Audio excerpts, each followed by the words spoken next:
আসসালামু আলাইকুম রাহমাতুল্লাহি ওয়া বারাকাতুহু। সুপ্রিয় দর্শক, যে যেখান থেকে দেখছেন সকলকে স্বাগত জানাচ্ছি আজকের ভিডিওতে। আশা করছি সকলে ভালো আছেন। আলহামদুলিল্লাহ, আল্লাহ পাকের অশেষ রহমতে আমরাও ভালো আছি। দর্শক, আপনি যদি আমার চ্যানেলে নতুন হয়ে থাকেন তাহলে অবশ্যই চ্যানেলটিকে সাবস্ক্রাইব করবেন এবং পাশে থাকা বেল আইকনটি প্রেস করে দিবেন যাতে নতুন ভিডিও আপলোডের সাথে সাথে সেই ভিডিও নোটিফিকেশন আপনার কাছে পৌঁছে যায়। আর যদি অলরেডি সাবস্ক্রাইব করে থাকেন, থ্যাংক ইউ সো মাচ। দর্শক, আমার সাথে দেখতে পাচ্ছেন আমাদের সজীবের বাড়ি হচ্ছে আমাদের কুমিল্লা কোথায়? দাউদকান্দি ওর বাড়ি হচ্ছে। তো সজীব ক্রোয়েশিয়ার ভিসা পেয়েছে। ভিসা পাওয়ার পরে ওর ছোটো একটা শর্টস আমরা ইউটিউবে দিয়েছিলাম, এটা মোটামুটি আপনারা দেখেছেন এবং আমার পেজও হয়তো আপনারা দেখেছেন। তো সেই হিসাবে বলা চলে ও আপনাদের পরিচিতই, কিন্তু আগামী দিন রাত 11:55 অন্যান্যদের সাথে তার মোট 6 জনের একসাথে ফ্লাইট। তো চিন্তা করলাম যে আর আগে ওর একটু অনুভূতি আপনাদের সাথে শেয়ার করি। তো কেমন আছো সুদীপ? আলহামদুলিল্লাহ ভালো। আপনি কেমন আছেন? আলহামদুলিল্লাহ। তো এই যে তুমি ক্রোয়েশিয়ার ভিসা পাইলা, টোটাল প্রসেস তোমার কত সময় লাগছে? আমার কাছে ফাইল জমা দেওয়া থেকে শুরু করে ভিসা পাওয়া পর্যন্ত আজকে ফ্লাইট পর্যন্ত টোটাল প্রসেস এই যে ফ্লাইট পর্যন্ত আপনার 8.5 মাস 8 মাস 8 মাসের মতো লাগছে। এটা অনেক কম সময় এখনকার প্রেক্ষিতে।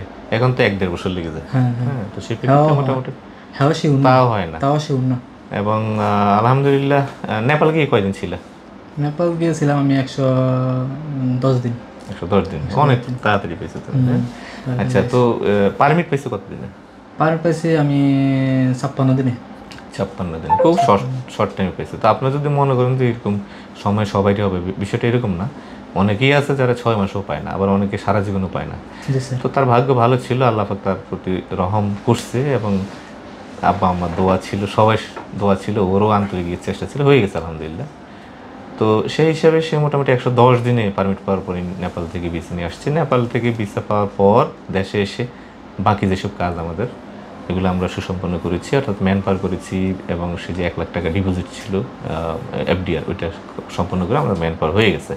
তো আজকে তাকে আমরা সব কাগজপত্র বুঝিয়ে দেবো। আগামী দিন হচ্ছে 11:55 তার ফ্লাইট ঢাকা থেকে সিঙ্গাপুর হয়ে জার্মানি, তারপর হচ্ছে ক্রোয়েশিয়া। অনেক বড় একটা ট্রানজিট দেওয়া হয়েছে, কারণ টিকিটের হিউজ দাম। এখন আপনারা জানেন টিকিটটা খুব সিন্ডিকেট চলে বাংলাদেশে, অনেক দাম পড়ে যায়।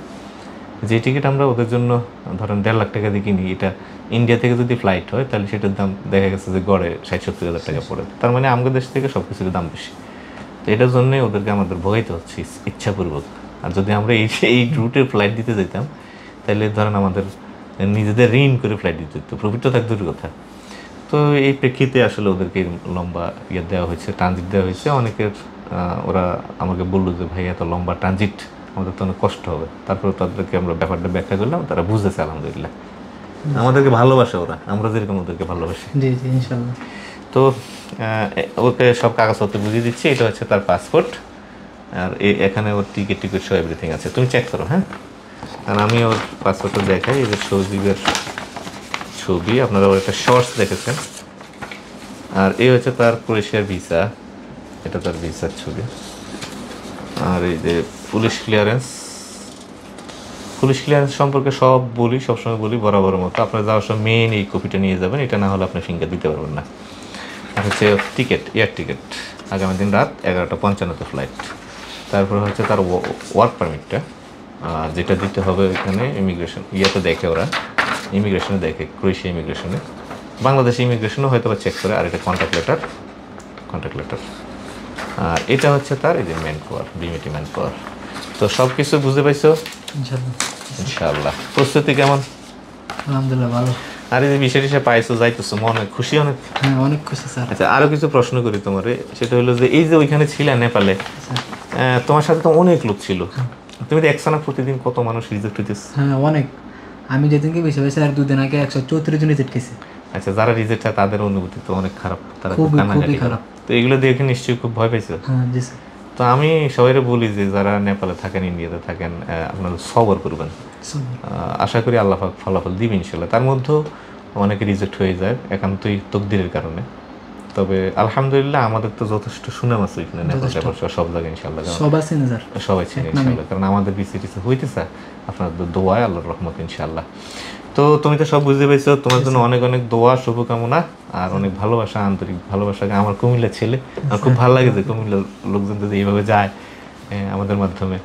হয়তো আমার বাড়ি বরুড়া, ওইখানে কোনো লোকজন নাই, বাত্তির নিচে সবসময় অন্ধকার থাকে, কিন্তু আমাদের ম্যাক্সিমাম চুয়াডাঙ্গা, নরসিংদী, কুমিল্লার অন্যান্য ডিস্ট্রিক্টের আমাদের লোকজন আছে, বাট আমার থানা বরুড়ার লোকজন তেমন একটা নাই। একজনের বিষয় হয়েছে, হয়তো কালকে আপনাদের সামনে উপস্থাপন করবো তাকে ইনশাল্লাহ। তো সজীব, তোমার জন্য অনেক দোয়া রইলো, আর সজীবের জন্য আপনারা সবাই দোয়া করবেন। খুবই সহজ সরল এবং ভালো একটা ছেলে, নরম প্রকৃতির। দেখছেন টেনশনে ওইখানে থেকে ওর অবস্থা একদম খারাপ হয়ে গেছে। তো আল্লাহ পাক তাকে যেন সুস্থতার নিয়ামত দান করে। আর ওইখানে যে বাকি যেটুকু কাজ বাকি আছে, ফ্লাইট থেকে কোম্পানিতে যাওয়া কাজ কাম শুরু করা, একটু যাতে আল্লাহ পাক সহি সালামতে সুসম্পন্ন করে দেয়। সবাই দোয়া করবেন। তো দোয়া চাও আমার জন্য সবাই দোয়া করবেন যাতে কালকে আমরা শেষের মধ্যে ফ্লাইটটা করতে পারি। আর ভাইয়ের জন্য দোয়া করবেন, ভাই অনেক সময় অসুস্থ থাকে, যিনি অনেক পরিশ্রম করে আমার জন্য, রাত নাই দিন নাই খানা নাই, অনেক কষ্ট করেছে আমাদের জন্য, তার জন্য যে ফল। আর আরেকটা কথা বলি সবার উদ্দেশ্যে, যারা এই লাইনে পাড়া দিবেন, ধৈর্য সহকারে পাড়া দিবেন, সময়, হ্যাঁ অনেক সময় দিতে হইব, আল্লাহর দ্বারা চাইবেন, হালালভাবে থাকবেন, হ্যাঁ কোনো হারাম কাজ আচ্ছা। করবেন না। আমরা আরেকটা কথা বলি যে আমরা কি কারো কোনোদিন বলছি যে 3 মাসে পারমিট পেবেন? না না না, এমন স্যার কোনো কথা এখন আমাদের বলেনি। কিছু কিছু আহমদ ফেসবুকে আমার নামে বিভিন্ন ফেক আইডি দিয়ে পোস্ট করে যে এই লোকে 3 মাসের কথা বলছে পারমিট। আমরা কি কখনো না বলি? না স্যার, 6 মাস বলি, 6 মাস 1 বছর লাগতে পারে, লাগতে পারে। আর জীবনে নাও হইতে পারে। জি স্যার, এখনো বলি, এটা রেকর্ড করেন, এটাই সত্য কথা। 1 মাসও পাইতে পারেন, 6 মাসও পাইতে পারেন, 1 বছর লাগতে পারে, জীবনে নাও পাইতে পারে। নাও করতে পারে, ঠিক আছে, এটাই। তকদিরে থাকলে হবে, তকদিরে নাইলে থাকতে হবে না। তো যাই হোক, সজীবের জন্য অনেক অনেক শুভকামনা, সবাই ওর জন্য দোয়া করবেন। আর যারা ইন্ডিয়ান অ্যাপেলে অপেক্ষা করছেন তাদের জন্য আমরা দোয়া করি, আর যারা পারমিটের জন্য অপেক্ষা করছেন আমি বলবো ধৈর্য ধরে সবর করেন, ইনশাল্লাহ সময় মতো সব কিছু হয়ে যাবে ইনশাল্লাহ। এবং একদিন হয়তো ওর জায়গা আপনাদেরকে বসিয়ে ইন্টারভিউ দিই। ইনশাআল্লাহ। সবাই ভালো থাকবেন, সবার জন্য অনেক শুভকামনা। দেখা হবে পরবর্তী ভিডিওতে। সে পর্যন্ত আল্লাহ হাফেজ। আসসালামু আলাইকুম রহমতুল্লাহি ওয়া বারাকাতুহু।